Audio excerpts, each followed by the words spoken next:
bebê, vocês estão bom? Eu desejo que você tenha olhos para ver e ouvidos para ouvir aquilo que realmente importa. Gente, ontem eu recebi várias perguntas, claro que não deu para responder todo mundo, mas aí eu pensei em complementar, né, hoje com algumas respostas.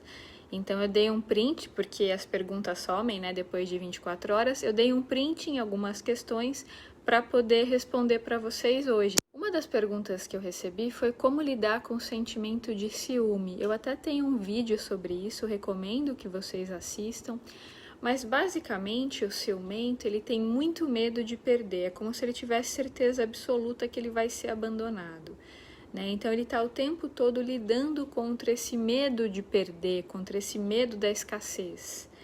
Então ele acha que se ele dominar o outro, se ele controlar, se ele seguir os passos, mexer no celular, ele vai estar evitando lidar com a perda, o que é uma grande ilusão. Na verdade, a pessoa que é muito dominadora, muito controladora, ela está co-criando a perda, porque o parceiro em geral não aguenta lidar com isso. O que eu sinto, gente, sinceramente, é que uma pessoa muito ciumenta, ela precisa se relacionar com uma pessoa muito amorosa e com uma pessoa que não é competitiva, que não fica fazendo joguinho de poder para provocar ciúme, para que ela possa de fato se sentir amada e se sentir segura. É claro que ela precisa se conhecer e se trabalhar, ela não pode esperar que o outro resolva o problema dela, mas é fato que além de fazer um trabalho pessoal com psicoterapia, principalmente psicoterapia corporal, a terapia haitiana ajuda demais a flexibilizar as couraças, porque a pessoa ciumenta, em geral, ela tem medo do abandono e quando você trabalha o corpo, a pessoa vai se sentindo mais dona de si mesma. Ela vai ficando mais autoconfiante, mais segura e, consequentemente, menos controladora. Então, as terapias corporais, como a terapia haitiana, bioenergética e afins, ajudam demais no processo de liberação da energia que está travada para a pessoa se sentir mais dona de si mesma e para não ficar projetando o medo da perda no outro. Então, claro que ela tem que se trabalhar, mas além disso, ao mesmo tempo, quando ela for se relacionar, é importante que ela se relacione com uma pessoa que não fique provocando ciúmes propositalmente, que passe o mínimo de segurança para ela para que ela consiga se entregar. Então, se além da psicoterapia ela tiver um parceiro acolhedor que não fique julgando a pessoa por conta do ciúme, né, um parceiro que realmente seja amoroso, que acolha, isso ajuda muito no processo de cura. O amor cura, né, gente? Quando a pessoa se sente amada, se sente acolhida e ao mesmo tempo faz uma psicoterapia, pratica meditação, faz as terapias corporais, a chance dela superar o ciúme ou diminuir o ciúme é muito maior. Outra pergunta que eu recebi que tem sido cada vez mais frequente no tempo atual, né, no momento histórico atual, é insatisfação com a vida, desmotivação. Claro, como eu sempre falo para vocês, sempre que vocês puderem, procurem um profissional de saúde, um psicoterapeuta, um psiquiatra, para que a sua questão seja trabalhada individualmente. Mas, além disso, é claro que a gente está vivendo um momento social, mundial, né, até de mudança energética, espiritual, que mexe muito com as nossas estruturas, não tem como. A gente fica afetado, fica abalado, né? Porque, afinal de contas, a gente está num momento muito decisivo de transição planetária.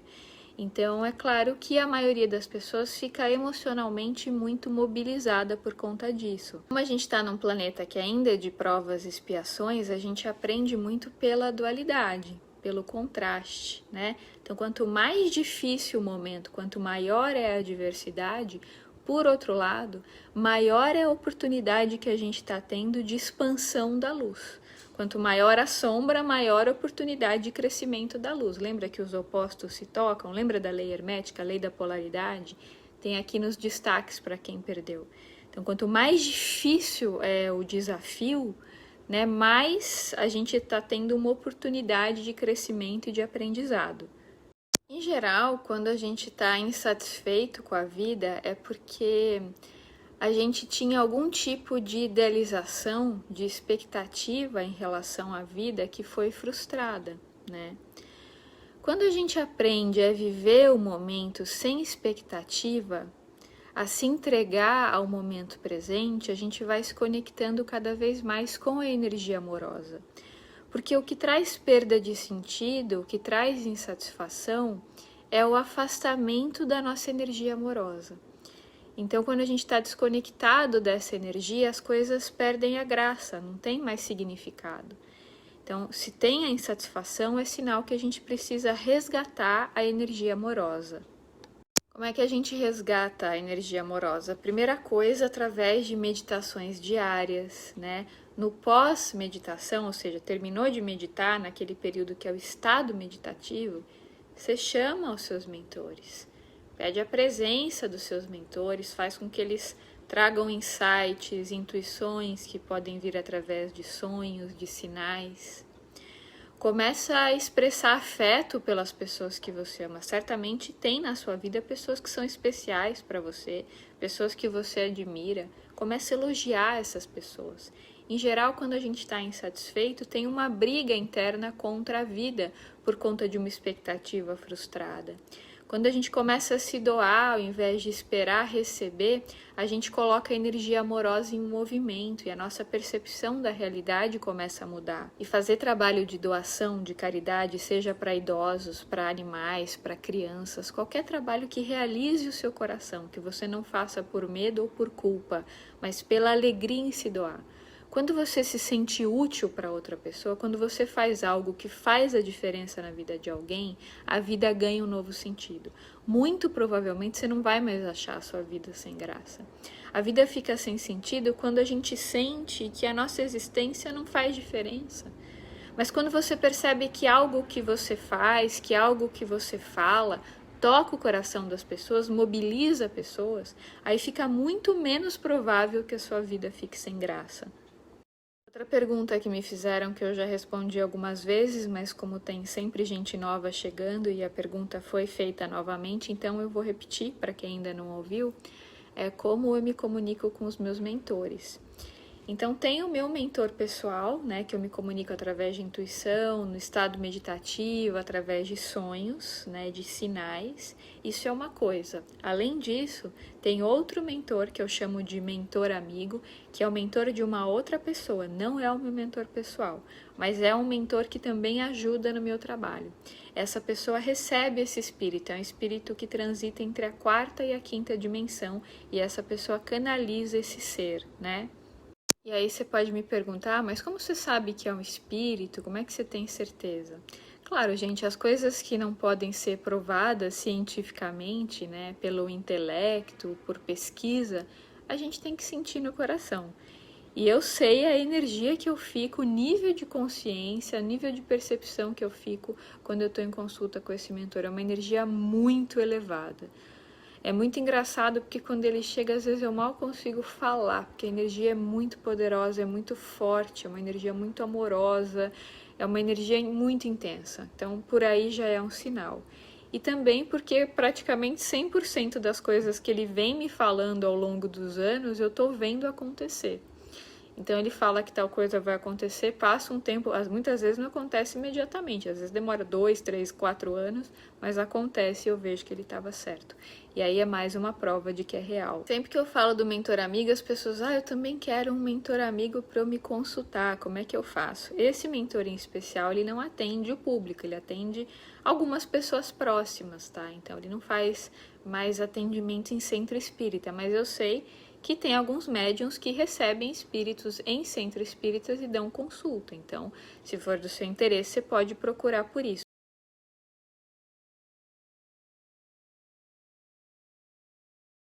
Sempre que a gente tenta lutar contra um processo natural, a gente gera uma tensão, né? O Osho fala muito sobre isso. Quando você briga contra a sua própria natureza, você fica tenso.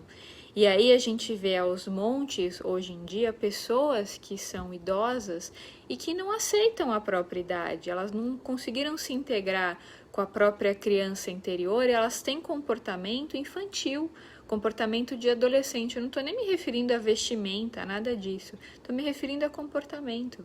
A pessoa é infantilizada porque ela não aceita a realidade, ela não aceita a própria idade, ela não aceita o próprio processo, ela fica brigando contra a vida, né?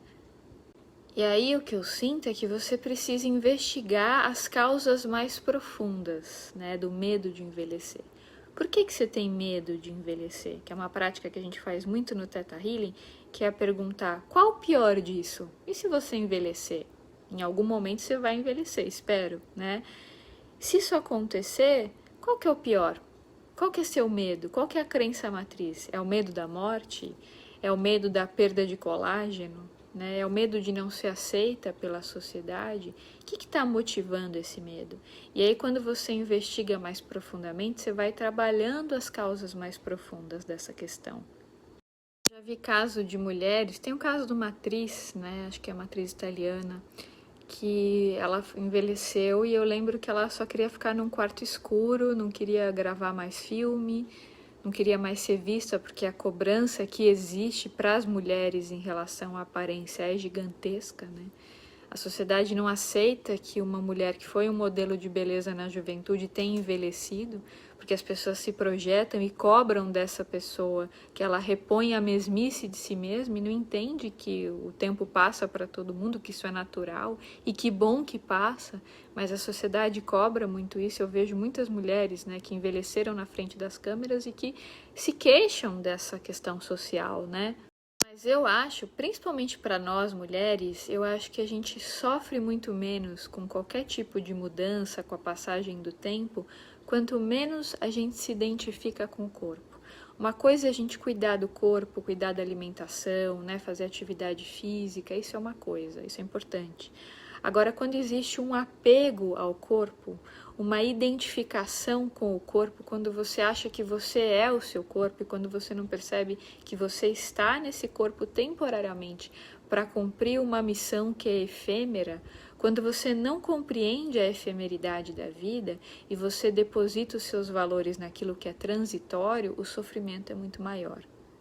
E uma coisa interessante que vale a pena ressaltar, que eu acho que o que mantém uma pessoa jovem é principalmente a jovialidade interior, porque a gente vê hoje em dia muito jovem que tem espírito muito velho, mas velho no sentido de ranzinza, não é velho no sentido de maduro. Jovem que só reclama, só critica todo mundo, ou que é muito moralista, fica dando lição de moral em todo mundo, pondo o dedo na cara. Enquanto que você vê pessoas idosas que têm bom humor, têm alegria, têm uma criança interior ativada, têm um riso fácil, né? Então, manter essa jovialidade eu acho fundamental. Gente, hoje eu vou ficando por aqui, mas eu quero relembrar a todos que a gente ainda tem vaga para ouvinte da mentoria com Ali Cravo, que começa domingo agora, dia 12 de setembro, tá? Então, se você quiser participar como ouvinte, eu vou colocar o link aqui para você fazer a sua inscrição. Para quem está boiando, não sabe o que é ouvinte da mentoria, o ouvinte ele tem direito de participar das 4 sessões, são 4 domingos seguidos, sempre às 20 horas, horário de Brasília, né? E o Ali Cravo vai dar uma mentoria de algumas horas para pelo menos 10 pessoas e o ouvinte pode escutar as explicações do Ali, os atendimentos. Ele não pode fazer pergunta, porque a gente não tem mais vaga para mentorados, mas ele pode escutar as orientações do Ali ao longo dessas 4 semanas, tá? Gente, é isso. Eu desejo um dia muito abençoado para vocês, com muito amor, muita leveza e principalmente com muita alegria.